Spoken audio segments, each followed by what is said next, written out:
Colonel জেহাদ হলো president Abdul হামিদের শ্যালক, আপন শ্যালক, এবং উনি ইসলামী মাইন্ডের নামাজি দাঁড়িয়ে আছে। এই কারণে ওনাকে আওয়ামী সরকারের সময় প্রেসিডেন্ট শ্যালক হওয়া সত্ত্বেও ওনাকে কর্নেল থেকে ব্রিগেডিয়ার জেনারেল পদে পদোন্নতি দেওয়া হয়নি। অথচ উনি একজন খুব ভালো কার্ডিওলজিস্ট, অত্যন্ত মেধাবী অফিসার, জার্মানি থেকে ট্রেনিং করে আসা, এবং মানুষ হিসেবে অত্যন্ত ভালো। আমি ওনাকে ব্যক্তিগতভাবে খুব ঘনিষ্ঠভাবে চিনি। তো ওনাকে প্রমোশন দেওয়া হয়নি, শুধুমাত্র উনি ধার্মিক এবং হাফিজ আসমাসার আত্মীয়, আমাদের পরিবারের আত্মীয়।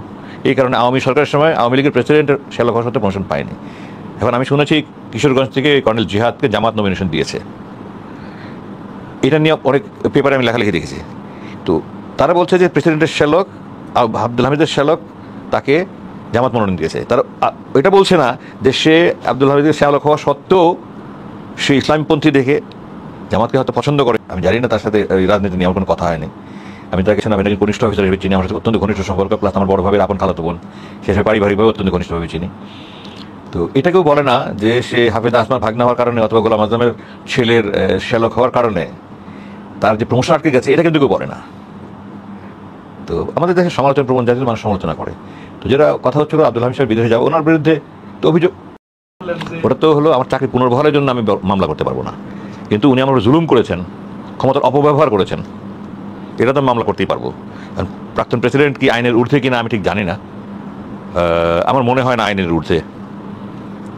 সম্ভবত শুধুমাত্র বর্তমান প্রেসিডেন্ট যিনি আছেন উনি সম্ভবত আইনের ঊর্ধ্বে, আর কেউ সম্ভবত আইনের ঊর্ধ্বে অসংখ্যই অবশ্য থাক। এখন পর্যন্ত মামলা হয়েছে কিনা আমি জানি না। যে মামলা হয়ে থাকে তাহলে তো ওনাকে যেতে দেওয়া কোনো অবস্থায় উচিত হয়নি। আর যদি মামলা না হয়ে থাকে তাহলে শুধুমাত্র অনুমানের উপরে ভিত্তি করে কোনো ব্যক্তিকে আটকে রাখাটা আইনিভাবে গ্রহণযোগ্য নয়। উনি আওয়ামী লীগের সময় উনি প্রেসিডেন্ট ছিলেন, হ্যাঁ, এটার জন্য উনি দুনিয়াতে না হলে আখিরাতে অবশ্যই উনি আল্লাহর কাছে আপনার সমস্ত অপকর্ম দায়ভার ওনার কাছে বর্তাবে রাষ্ট্রপতি হিসেবে। উনি কেন অন্ধভাবে স্বাক্ষর করেছেন? উনি তো একজন অনুগত গোলাম হিসেবে স্বাক্ষর করেছেন প্রধানমন্ত্রীর। আমি যদি প্রেসিডেন্ট হতাম, আমাকে যদি বলতো ওই গোলাম আজমের ছেলে তাকে বরখাস্ত সাইন, আমি সাইন করতাম না, আমি প্রেসিডেন্টের পদত্যাগ করতাম আমি। কারণ আমি কেন এই অন্যায় কাজে স্বাক্ষর করবো? কিন্তু তার স্বাক্ষর ছাড়া হয়নি। আমি কর্নেল জিহাদকে বলেছি, জিহাদ তোমার দুলাভাইকে বলো যে উনি বাংলাদেশের প্রেসিডেন্ট হিসেবে ছাড় পেয়ে গেছেন, আখেরাতে আমি ওনাকে ছাড়বো না, আমি ওনার বদলা নিয়ে ছাড়বো ওনার কাছ থেকে আখেরাতে। তো অবশ্যই ওনাকে আমাকে দিতে হবে এটা। এটার জন্য আমার বাবা মার যে কষ্ট পেয়েছে, আমার স্ত্রী সন্তানের যে কষ্ট পেয়েছে, সবার কষ্টের জন্য। জি জি, হ্যাঁ, আমার বাবা ওই বরখা সারা জীবন আমি তো বলেছি যে আমার বাবা সন্তান হওয়ার কারণে আমি গর্বিত, কিন্তু মুদ্রার উপিঠ হলো আমার বাবার কারণে আমার সারা জীবন অনেক ভুগতেও হয়েছে। আমার পদোন্নতি, আমার প্রমোশন, আমার বিদেশি ট্রেনিং, আমার ইউএন মিশন, সব কিছুতে ভুগতে হয়েছে আমাকে। তো আবার সব কিছু হজম করেছেন, আবার খুব শক্ত মনের মানুষ। কিন্তু আমার বরখাস্ত যে আল্লাহর মতো আমার মতো, মানে আমি যে আমার ক্যারিয়ার প্রোফাইল, আমার যে কৃতিত্বপূর্ণ চাকরি, এরপরে আমার পেনশনের সমস্ত সুযোগ সুবিধা কেটে দিয়ে 30 বছর পর শূন্য হাতে বাড়ি পাঠিয়েছে, এই ধাক্কা আবার সামাল দিতে পারেন না, আবার মুখের কথা বন্ধ হয়ে গিয়েছিল, ওনাকে হাসপাতালে ভর্তি করতে হয়েছিল। তো এটা দায় কি প্রেসিডেন্ট এড়াতে পারবেন? উনি পারবেন না। এই উনি প্রেসিডেন্ট থাকেন যত রকমের যত অন্যায় আচরণ হয়েছে, উনি প্রেসিডেন্টের পদে করলেন না কেন?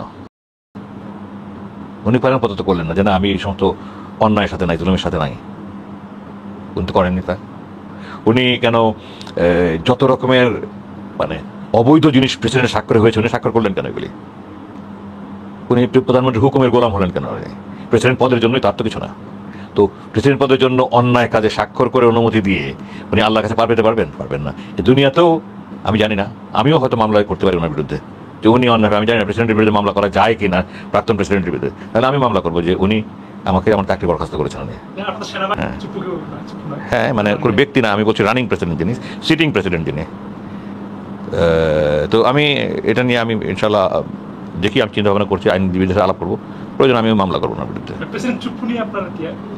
আমি তো ওনাকে, আমি যখন অপহরণ হই তখন ওনার নামও শুনিনি, আমি বেরোয় এসে শুনছি।